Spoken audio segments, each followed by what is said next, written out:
Hello, everybody. Happy Saturday on this muggy day outside with the birds. I hope you can hear them. Y'all, can you believe it? We are almost in the finale of All Stars Season 9. Totally crept up on me. I didn't know we were here, but we're here.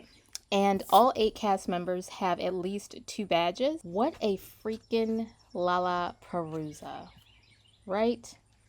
The way Angeria says bitch is always going to send me. Love her back on my screen. And I also love that Chanel cares more about winning money for her charity than she does like looking good for herself. And she got herself some goodwill by making Georges a front runner by giving her 2 badges, thus making her a 4-badge diva.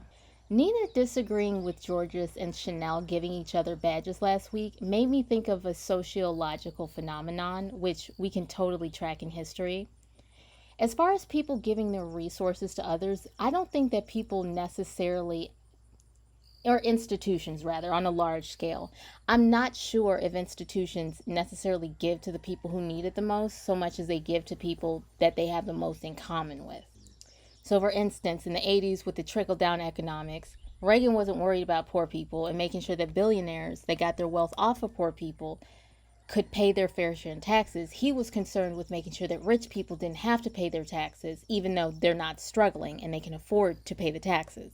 Whereas a working class person would have a much, much harder time and is taxed at a much higher rate. Well, with Nina having 2 badges, well, let me back that up. With Chanel and Georges either having no badges or very few badges, they both came from the same place of this lack, and they wanted to fix that lack. So that's why they gave to each other. And I'm sure that Drag Race, this was not intentional, but seeing this all play out, it just reminded me of that. And I thought that was such a cool thing to highlight. Vanjie and her lovers. She's dated Roxy, Brooklyn, got Mick. Who else, baby? Nina not feeling the Lalaparuza because she's got to go against Georges and the Angerias and the Roxys of the world. And side-eyeing Georges because Georges now has 4 badges. And if she wins this Lipsync Lalaparuza, which she very well could, that's going to give her another badge, which is going to leave someone like Nina at even more of a disadvantage.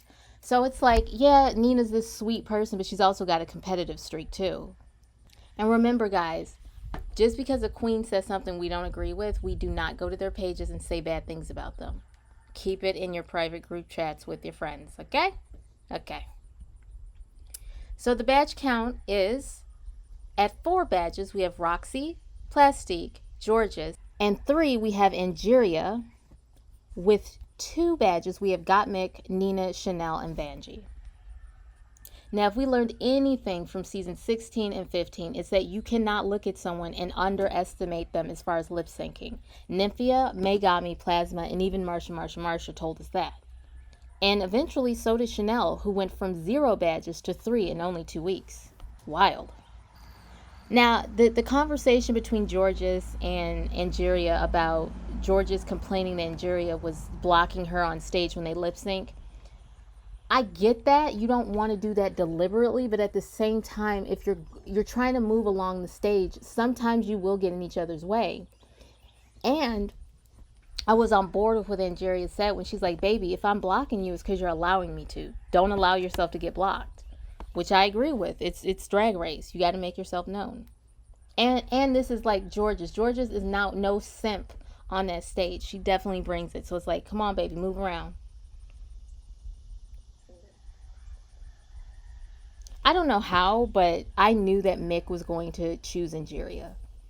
I know there were gay bars all over the world that were groaning when they heard that, especially if you're a Mick fan, because why would you choose Angeria when 90 seconds ago she just told us how she got down on these lip syncs? So before each queen, they battle it out lip sync style, there's a graphic that is very Mortal Kombat-like. It's like you versus you. I just thought that was so cute, and I hope that they use that for regular season so that the newer girls can get better branding as far as getting to know them. I just think it's fucking cool. And these Lalaparuzas do feel like gladiator fights. So it's like, let's lean into that energy a little bit more. Okay, so Angie won this lip sync, but Mick didn't exactly lie down.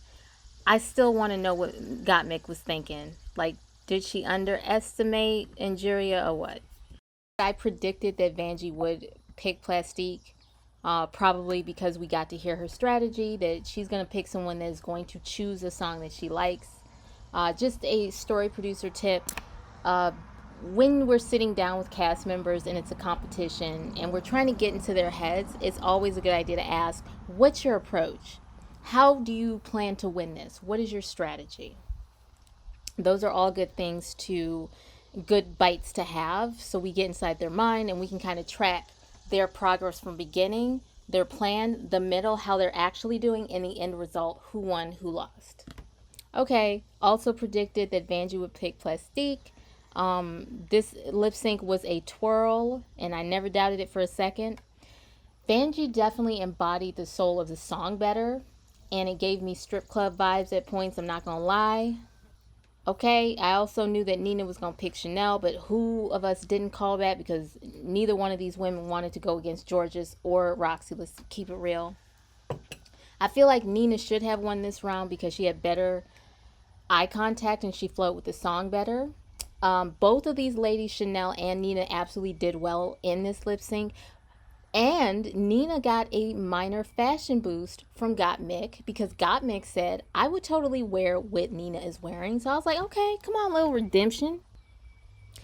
Okay, so even when it was Vanjie versus Chanel, I love that Chanel didn't give, oh, I'm old, oh, I'm different, I can't do this. She said, bitch, let me show you why I've been able to do this successfully for 25 years. Let me show you why I was the first queen cast on this show. And she did, and won the lip sync, and I was gagged because I felt like at points that Vanjie definitely embodied the soul of the song better. But I'm happy that Chanel won. And Vanjie was gagged. She was so gagged that she didn't win. Poor baby. And I love that these youngins know not to discount Chanel. Chanel has that inner confidence and she has that outer respect, and I'm living for it. So Angie versus Rox is next. I knew it was going to be a fight, but yeah, Roxy was just all over that song, so it was definitely for her. And I love that two classic queens from seasons 1 and 5 are lip syncing against each other, and one of them won. So congratulations, Roxy Andrews, for winning the lip sync Lalaparuza for All Star season 9. I feel like this show is slowly, it's with what we saw with All Star 7, which she already done had hers, and Jinx winning All Star 7, that this franchise is making a concerted effort to give its American classic season queens their just due and their flowers, which I love. And I wonder if this is not a soft launch for All Stars, All Legends, where we get the most iconic and maybe girls we have not seen but in a while, but who are still doing great. If we get them from seasons 1 through 6. I would love to see that. How about you? It's already the finale. Oh my god. And it's going to be a 2-parter, and they have to pick a final 3. I guess they can't pick themselves, but it should be interesting. I'd love to hear the strategy and the reasons why they picked who they picked. It's going to be a gag. So catch me next week as I podcast about that. And you all, I love you. Please take care of yourself. And congratulations to Safira Cristal, who just kicked off her Cristal Ball Tour last night, July 12th in Seattle. All right. Love you guys. Bye-bye.